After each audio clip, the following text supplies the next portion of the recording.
Hello guys, and happy Monday, or whatever day it is you're watching this. My name is Josh, and this is the Perfect Timepiece channel. Now, today we are going to be comparing the Orient Ray II. This was sent to me by my buddy Logan, and we're going to compare it to the Steinhart Ocean 1 titanium. Sorry, I got a little confused there. This was sent to me by my buddy Ernie. So without any further ado, let us hop right on into the video, and I'm gonna switch up the cameras and we'll be back at it. Alright guys, so here we are. Let's jump right on in to the comparison today. So on the left-hand side, we have the Orient Ray II with that stunning blue dial. And then on the right-hand side, we have the Steinhart Ocean 500 Titanium. Ooh, it's got that titanium case. That's an exotic material, hard to get at this price point. So the first category we are going to talk about today is value, or what these watches offer for the price. Now, let us take a closer look at the Orient Ray II here first. So, this watch comes in at just about $190, just underneath that $200 price mark on gray market retailers. So it does offer quite a bit of value for the money, and I think it even outperforms the Steinhart in this category. Now, it has that stunning blue dial with some very nice indices, very nice hands, a hacking and hand-winding movement, day-date indicator. It has some nice brush polishing on the front, and then some polished sides, which look very nice in the light.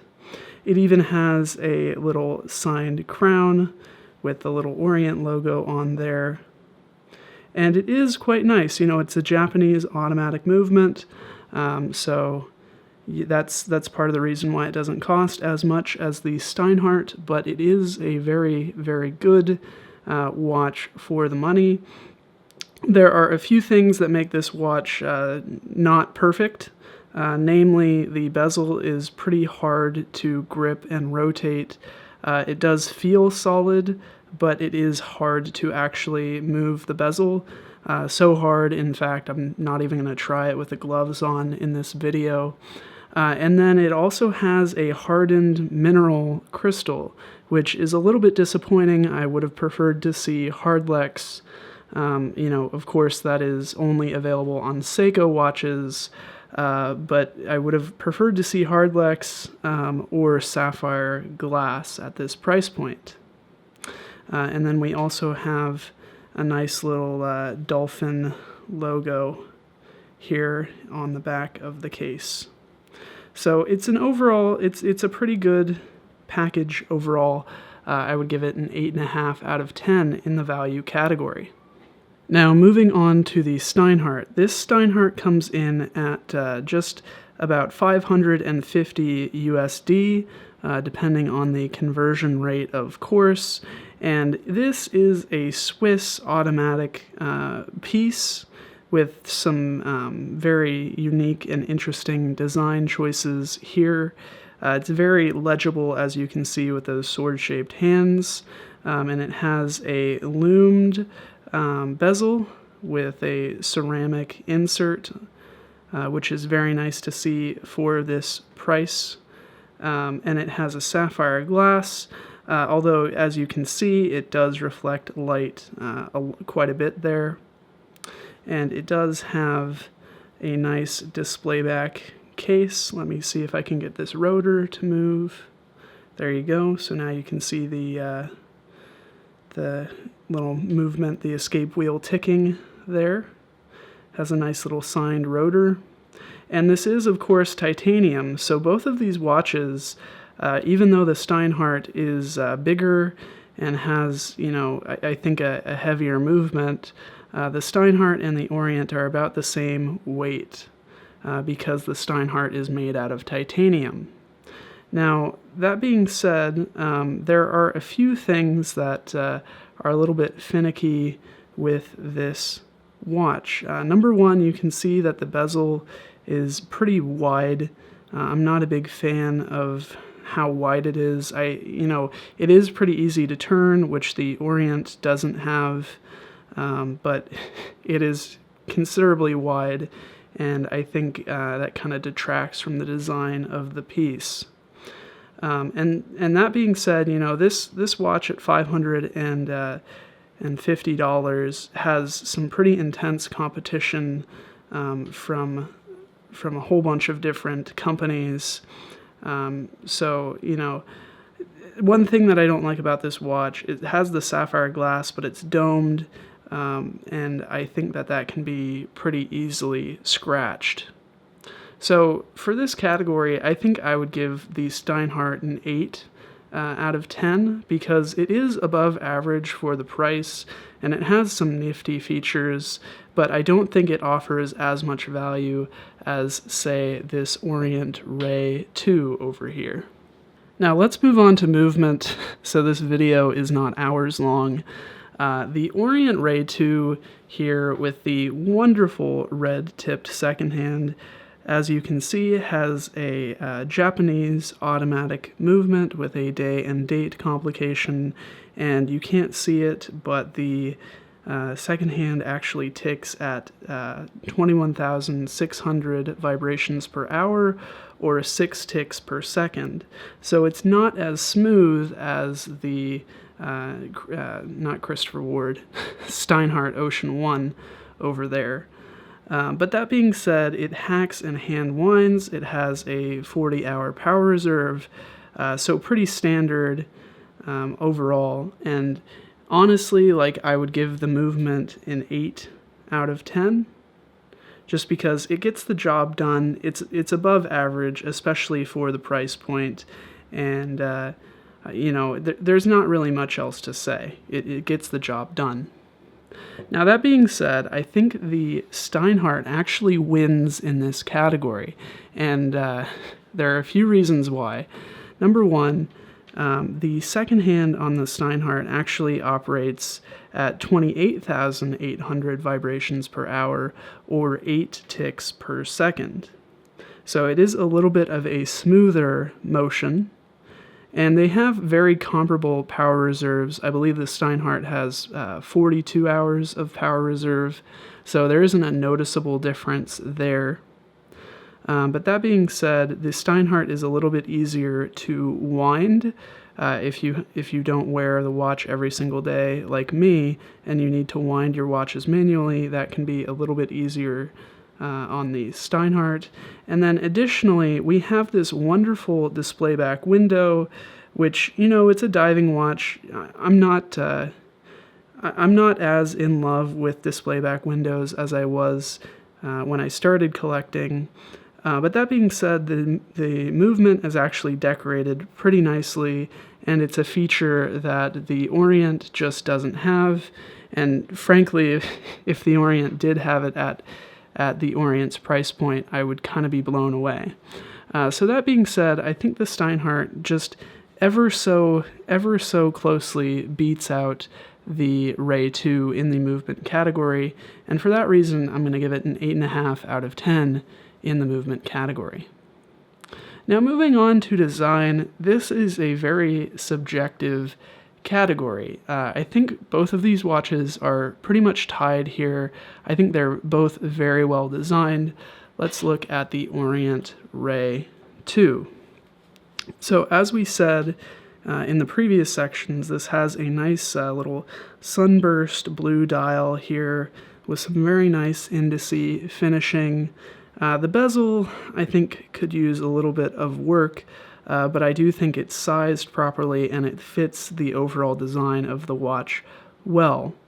As we said before, it has kind of a brushed finishing on the front with a polishing on the sides and back, with a nice screw-down crown that is well integrated into the actual case by the lug guards. Now, it also has kind of the dolphin little embossing on the case back there. Honestly, it doesn't really add that much to me, but it is, kind of a nice design feature. This is definitely more of a modern, I would say, piece. The sword hands are very nice, and the red-tipped second hand gives it kind of a sporty feel. Honestly, especially on this nice, wonderful leather strap that it was sent to me on, this watch's design stands out among the crowd, and I would say it's almost perfect. I would give it an 8.5 out of 10 in the design category. Now, the Steinhart is pretty similar. I think the Steinhart is also very modern, but I think it favors readability or legibility a little bit more than the Ray II back there. And I say that because of the nice contrast between the white hour indices and the white hands with the black background.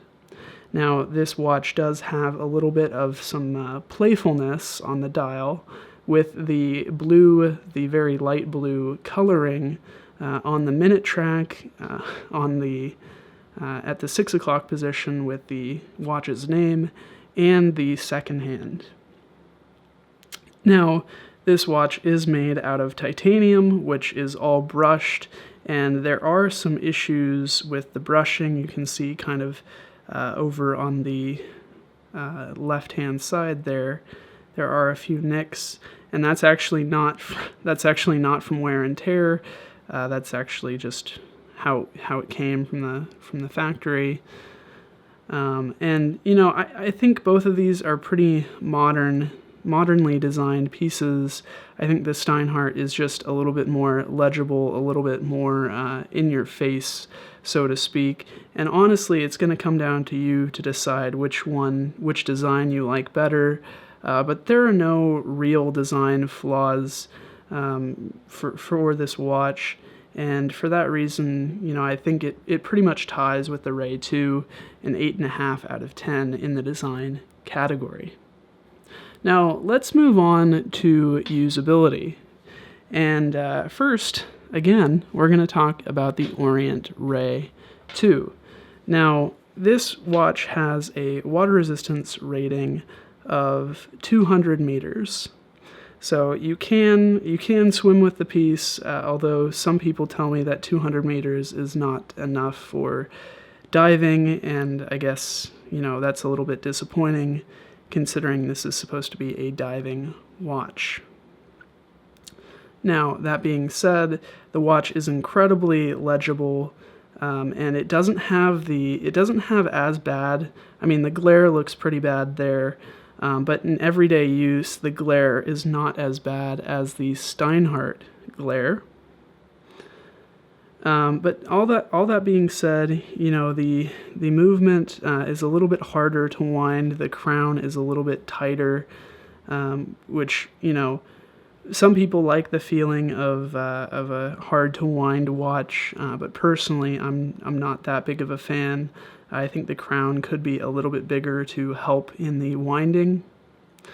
This does have a hacking and hand winding movement, which is wonderful. And it does have that day and date function on the dial, which is incredibly usable. The only things that I would say about this watch that are negative in the usability category is the bezel. As I mentioned before, it's kind of hard to turn, and the mineral glass.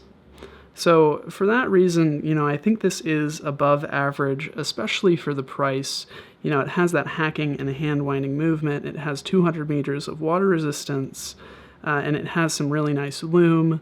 So, it is above average, and I would give it an 8 out of 10 in usability.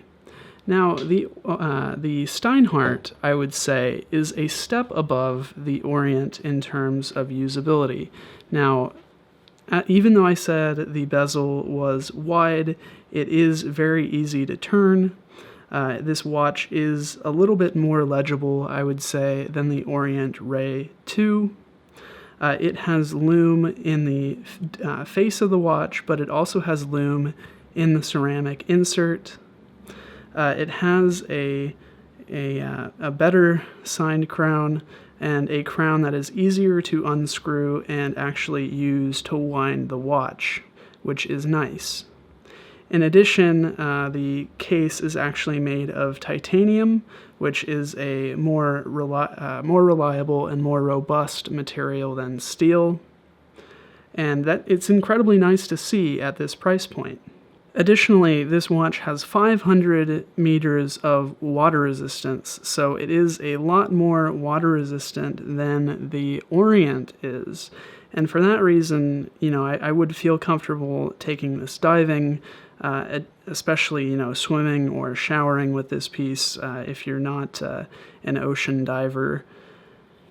So, the only thing I would say that keeps this watch from a perfect usability score is the reflective glass and also the curvature of the glass. I think the curved sapphire glass on the front of the watch makes it easier to scratch in everyday use.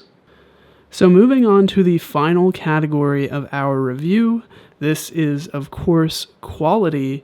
Now, the Orient Ray II is not as good as the Steinhart in this category, and I'll give you a few reasons why. Number one, the bezel is not as smooth, and it can be a little bit harder to operate than the Steinhart, and it doesn't make the watch feel like a premium product.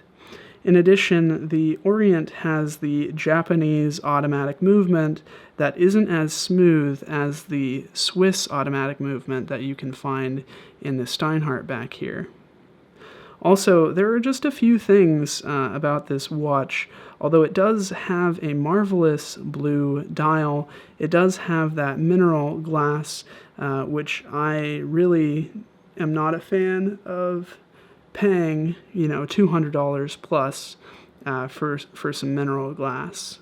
In addition, some corners were cut with the watch, especially evident when looking at the signed crown. This is just a printed on signed crown, and this is just a printed on little back display here. Rather than actually embossing it into the crown or the back. So, overall, I do think that it is a pretty good piece, especially for the money.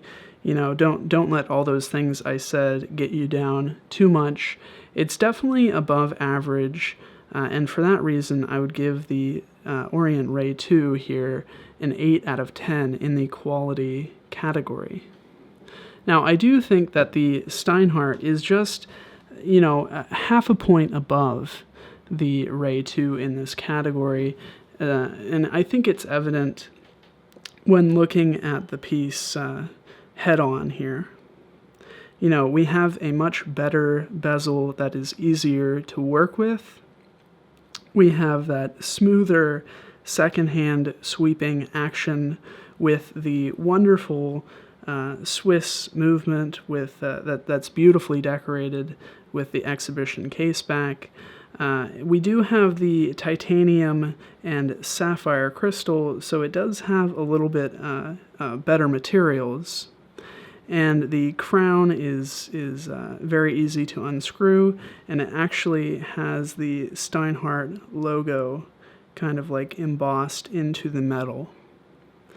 The only thing that, keeps this watch from getting a perfect score in the quality category is that there are some problems with the titanium finishing.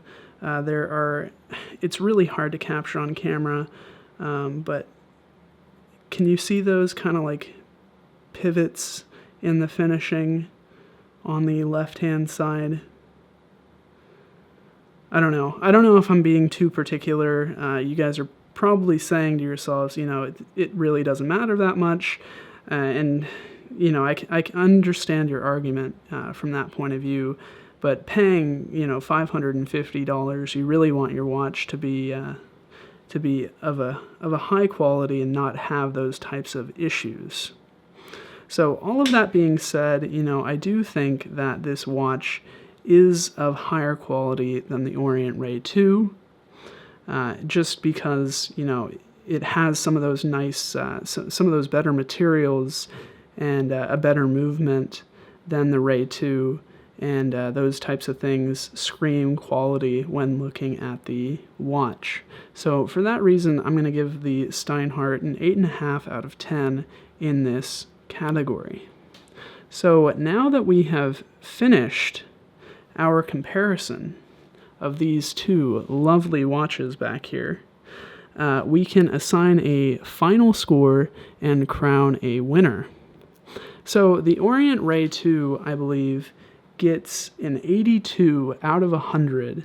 That, of course, is calculated by taking all of the scores, adding them up, and multiplying by 2, whereas the Steinhart earns an 85 out of 100. So I do think that these watches are very similar and very, very close, which is kind of astounding considering the Orient Ray II here is half the price of the Steinhart. So that wraps up our comparison of these two watches. Let me flip the camera around again and give you a proper goodbye. So guys, this is the part of the video where I thank you for watching and tell you to subscribe if you have not already and you want to see more videos like this in the future. My name is Josh, this is the Perfect Timepiece channel. Let me know what you thought in the comment section down below, and I will see you all tomorrow. Bye.